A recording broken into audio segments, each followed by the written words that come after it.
Hi guys, it's good to have you back to our channel. So as promised, this time I really feel suspicious about phones being waterproof or dust resistant as well.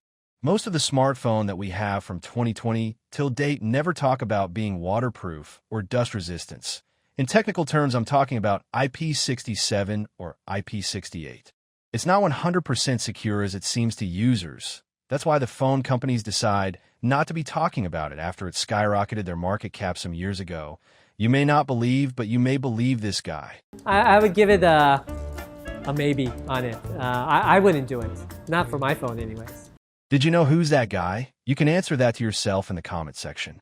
Don't forget to like, share, and subscribe. As we all remember, Samsung Galaxy S5 is first phone to introduce IP67 to us. Then later on S7 with IP68. That's my favorite back in the day. Apple introduced it on iPhone 7.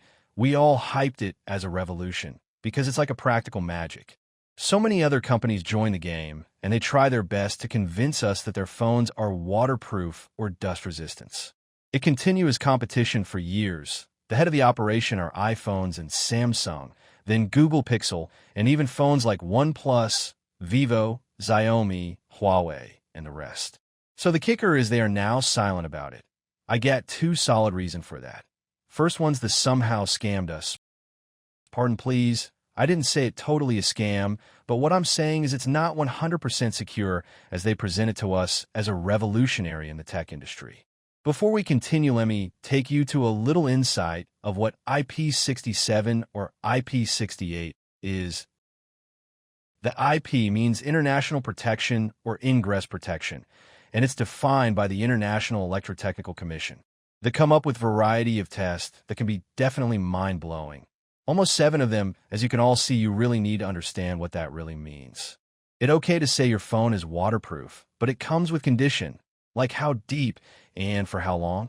The first number after the IP tells you about protection against solid particles, and the second about it being waterproof. Don't fool yourself. If there's X instead of a number, then it's not relevant as you may expect. They did the test, and they try their best, and we thanks all the engineers around the globe to make that possible. So here's how it's made. See it yourself, maybe you can see the bigger picture just like I do. To make a device water resistant, you just need to make it difficult for water to get inside. And in that process, it's also difficult for you to get inside the device whenever you wanted to repair or to replace a screen or battery. For your information, the moment you open the inside of the phone, then it's never a waterproof again. Millions of these devices have shipped around the globe. They first glue the screen with the body. The glue doubled the functionality of the gasket. Watch companies like Rolex can tell you a lot about this aspect. So through this procedure, I can tell even if a device does not said to be a water resistance, then maybe it can be a water resistance. Examples like the Apple's AirPods. They make it like a race to us users. So the other guy will try to look like he's better than the other by adding numbers, like by saying, I'm IPX8 now. I can go 5 feet 1 hour. It's proved technically a scam.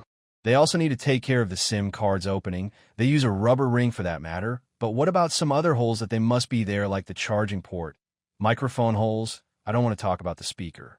Those are somehow sealed from the inside and also have a water resistance mesh placed between the speakers and the microphone.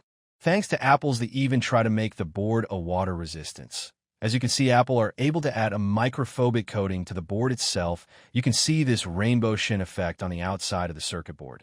So this process make the board a waterproof, but for how long?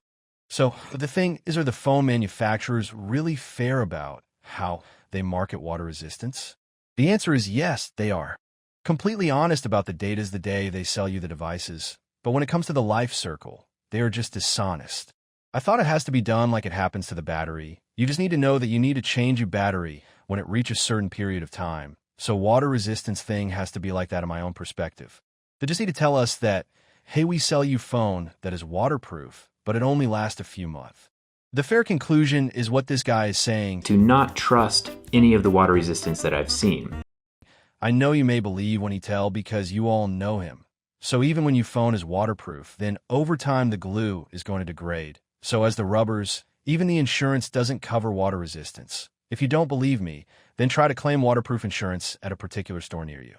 They will tell you it's not covered. So please don't take showers with your IP68, believe me.